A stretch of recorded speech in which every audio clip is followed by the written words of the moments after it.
رب کریم فرماتے ہیں جب میرا بندہ ہاتھ اٹھاتا ہے نا تو مجھے حیا آتی ہے کہ میں خالی کیسے لوٹا دوں اس کے. اتنے بڑے بادشاہ کی بارگاہ میں او بھائی لوگوں سے عزتیں تلاش کرتے ہو تو وہ کیا تمہیں عزت دیں گے؟ وہ تو کل اچھا کہتے ہیں پرسوں برا کہنے لگ جاتے ہیں. لوگوں کے سامنے گڈ بک میں آنا چاہو گے تو وہ تو سویرے تمہارے بارے میں کچھ کہیں گے، شام کچھ اور کہیں گے.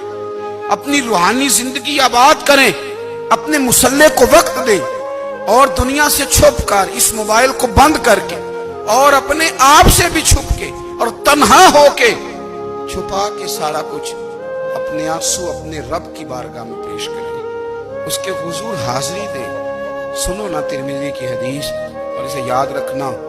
نبی پاک علیہ السلام نے فرمایا اپنے دکھ لوگوں کے سامنے نہ بیان کرنا، سیٹھوں نوابوں کو نہ بتاتے پھر، دنیا داروں کے سامنے جا کے نہ رونا کہ میں تکلیف میں ہوں.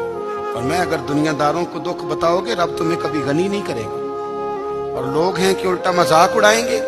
آپ کی جس سے بڑی پکی یاری ہے نا، پکی، وہ تب تک پکی ہے جب تک آپ نے 50,000 مانگا نہیں.